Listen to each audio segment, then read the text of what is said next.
அனைவருக்கும் வணக்கம். Post market report பார்க்கலாம். இன்னைக்கு காலையிலேயே ப்ரீ மார்க்கெட் அனலைஸில் எந்த ஸ்ட்ரைக் எப்படி இருந்தால் என்ன நடப்பதற்கான வாய்ப்புகள்ங்கிறது நம்ம வீடியோ அப்லோட் பண்ணியிருந்தோம். அது என்ன நடந்திருக்கா இல்லையா அப்படிங்கிறத பார்க்கலாம்.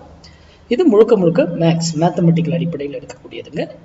நம்ம indicator, pattern, moving average, price action, open interest இதெல்லாம் எதுவுமே பார்க்கறது கிடையாது. நம்மளுடைய ரூல் என்னன்னா, சர்டன் ரூல், ஒரு நம்பர், நம்மளுடைய மேக்ஸ் வேல்யூவில் ஒவ்வொரு இடத்துலையும் ஒவ்வொரு வேல்யூஸ் இருக்கும். அந்த வேல்யூவில் மட்டும்தான் அது ரியாக்ட் ஆகும் மார்க்கெட்டுக்கு. அப்போ நீங்க அதை சார்ந்து படிங்க. நீங்களே நாமளும் வந்து நிறைய படிச்சு நிறைய பேட்டர்னு, எலியாட் வேவு, ப்ரைஸ் ஆக்ஷனு, ஓப்பன் எல்லாம் படிச்சிருக்கு இல்லைங்களா. ஆனா அது எல்லாமே எதுக்குங்க? மாற்றத்திற்கு உட்பட்டதுங்க. ஆனா நம்பருங்கிறது இன்னைக்கு 88னா 88 தான். அது அப்படியே மாறிடுமா? மாறாது. மற்றது எல்லாமே லைவ்ல மாறும். 5 மினிட்ஸ்ல இப்போ ப்ரைஸ் ஆக்ஷனா 5 மினிட்ஸ்ல ஒன்றா இருக்கும், 15 மினிட்ஸ் ஒன்றா இருக்கும், 30 மினிட்ஸ்ல வேறையா இருக்கும், 1 ஹவர்ல வேறையா இருக்கும். புரியுதுங்களா? அதே நீங்க ஓப்பன் இன்ட்ரெஸ்ட் பண்ணீங்கன்னா நிமிஷத்துக்கு மாறும். கரெக்டுங்களா? அப்போ நீங்க ஒரு பேட்டர்னா ஒரு இடத்த இங்க பிரேக் பண்ணோம், மறுபடியும் அது ஃபால்ஸா போயிட்டு மறுபடியும் கீழே வந்து வேற அதர் பேட்டர்ன் ஃபார்ம் பண்ணும். இப்போ இது எல்லாமே மாற்றத்திற்கு உட்பட்டது. ஆனா மேக்ஸ்ங்கிறது நம்பர்னா நம்பர் தான். இன்னைக்கு 88 அந்த 88 அவ்வளவுதான். அதுக்கு கீழே இருக்கிற வேல்யூ நான் கொடுக்கல. பண்றதுலாம் நான் ஒரு வேல்யூ கொடுத்தா போதும், ட்ரெண்டுக்காக ஐடென்டிஃபை தானே அப்படின்றதுனால. அப்போ நம்பருங்கிறது மாறவே மாறாது.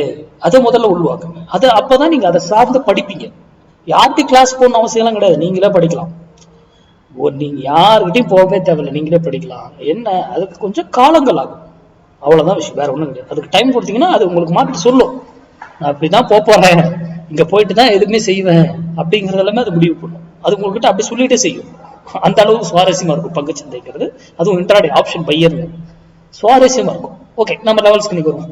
ஃபர்ஸ்ட் ஃபின் பார்த்துருவோம். ஃபின் இன்னைக்கு எக்ஸ்பைரிங் கூட 0 to 0 கால் அழகா பண்ணிருப்பீங்கன்னு நினைக்கிறேன். இன்னைக்கு காலையிலேயே ஒரு குறிப்பிட்ட டைம்லயே டபுள்டு இன்ஸ்டன்ட், அதுக்கப்புறமும் அகைன்ஸ்ட் ஆப்போசிட் சைட்ல டபுள்டு, அப்படி இன்ஸ்டன்ட். அந்த டைமிங் எப்படி, அந்த இதை வந்து வித்தின் இதுல வந்து அது 10 மினிட்ஸ் அதிகபட்சம் இன்ட்டு 2 டபுள் ஆயிடுது. கரெக்டுங்களா? அப்போ அதெல்லாம் ஏன், எதுக்கு நடக்குது, அந்த ரூலை மட்டும் டிக்டோ ஃபாலோ பண்ணிக்கோங்க. நான் அது 0 to 0 சொல்லிக் கொடுக்குறதோட சரிங்க, நான் அதை வர்த்தகம் பண்றது இல்லை. ஏன்னா அதுல 0ன்னு ஒரு வார்த்தை இருக்கு, அதனால. ஓகேங்களா? சரி, நம்ம இன்னைக்கு லெவல் பார்ப்போம். 24,900 புட்டுங்க 88 ரூபாய்க்கு, சாரி கால் 88 ரூபாய்க்கு மேல எபோவ்ல இருந்தா ஃபின் நிஃப்டி அப் சைட், அதுக்கு கீழே இருந்தா ஃபின் நிஃப்டி டவுன் சைட் அப்படின்னு நம்ம சொல்லியிருக்கோம். கரெக்டுங்களா? இங்க பாருங்க, காலையில இங்கிருந்து வந்தவர் இங்கிருந்து ஏன் திரும்பினாருங்கிறதுக்கான விடையை கண்டுபிடிங்க. உங்க கையில இருக்க, நீங்க கண்டுபிடிச்சீங்கன்னா சூப்பரா இருக்கும். இங்க போயிட்டு ஏன் இங்கிருந்து திரும்புறேன், வெரி வெரி இம்பார்ட்டன்ட். இங்க இருந்து பாத்தீங்களா 88 டச் பண்ணிட்டு அதுக்கு மேல விட்டுல, பாத்தீங்களா கீழே விடணும். அதுக்கப்புறம் ஏன் இங்க இருந்து திரும்புறாங்க, வெரி வெரி இம்பார்ட்டன்ட். இந்த கேள்வி எல்லாம் உங்களுக்குள்ள எழணும். இங்க பாருங்க, ஒரே ஸ்பைக்கு இங்க இருந்து 187 வரைக்கும் போச்சுங்க. இதெல்லாம் பிடிக்க முடியுமா சார்? கண்டிப்பா முடியாது. ஏன்னா அந்த கடையில போயிட்டாங்க வருது. ஆர்டர் போட்டு நமக்கு டார்கெட் எங்க இருக்கு, இந்த இடத்துல ஏன் 187 போய் அவர் திரும்பணும், அதுக்கெல்லாம் விடை அவர் கால்குலேஷன்ஸ்ல அப்படியே இருக்கும். புரியுதுங்களா? அங்க வரைக்கும் போகணும். அதுக்கு முன்னாடியே நிறைய வேல்யூஸ் இருக்கு, அதெல்லாம் கடந்து தான் அது போகணும். இதெல்லாம் ஸ்பைக் அழகா போட்டு வச்சிருந்தா அடிச்சிருக்கும் டார்கெட். அப்போ இன்னைக்கு காலையில இருந்து என்ன நடந்திருக்குங்க, மார்க்கெட்டு கீழே இதுக்கு கீழே இருக்கு, இறங்க இருப்பாரு, மறுபடியும் இங்க இருந்து நிப்டி ஏறி இருக்கும், இது ஃபின் நிப்டி ஏறி இருக்கும், மறுபடியும் இங்க போன உடனே ஃபின் நிப்டி இறங்க ஆரம்பிச்சிருக்கும். கரெக்டுங்களா? எகைன் நீங்க ஒரு முறை மறுபடியும் ஏற ஆரம்பிச்சிருக்கும். அப்போ மார்க்கெட் என்னன்னா, எவ்ரி ரைஸ் என்ன இருக்குங்க, செல்லா இருக்கும், ஏறும் விழும், ஏறும் விழும், இப்படிதான் நடந்திருக்கும். இதுல போய் மார்க்கெட் சப்போர்ட் அண்ட் ரெசிஸ்டன்ஸ் வச்சு பார்த்தோம்னா நீங்க என்ன ட்ரேட் பண்ண முடியும் சொல்லுங்க? இந்த பிரைஸ் வரும்போது மட்டும் முடிவெடுங்கன்னு சொன்னேன். அந்த பிரைஸ் வராம போச்சுன்னா தவிர்த்துருங்க, அவ்வளவுதான். அதுக்கு அதர் பிரைஸ் இருக்கு வேற இடத்துல, அது உங்களுக்கு தெரியாது யூடியூப்ல, அதனால விட்டுருங்க. இது ஃபின் நிஃப்டி. நிஃப்டி இது பார்ப்போமா? நிஃப்டி 25,900 கால் 122 ரூபாய்க்கு மேல இருந்தா நிஃப்டி அப் சைடு. நிஃப்டி அப் சைடு தான் சொல்றேன், இதை வாங்குங்க நீங்க நம்ம சொல்லவே இல்லை.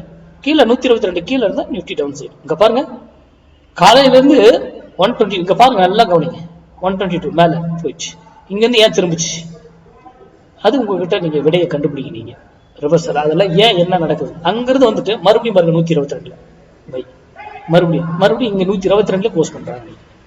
பியூட்டி ஆஃப் மார்க்கெட்டுங்கிறது அப்படி போயிட்டு இதெல்லாம் போயிட்டு 1008 இது சொல்றாங்க, அதை சொல்றாங்க, படிங்க. யாரு சொல்றதையும் நம்பாதீங்க, இன்க்ளூடிங் மீ. நான் சொல்றது தான் மேக்ஸ். உங்களுக்கு அந்த கால்குலேஷன் தெரிஞ்சா அதை அப்போ வந்து மார்க்கெட்ல வர்த்தகம் பண்ணுங்க, இல்லையா மார்க்கெட்ல இருக்காதீங்க. ஆப்ஷன் பை இல்லை நான் சொல்றேன். நன்றி, வணக்கம், வாழ்க வளமுடன்.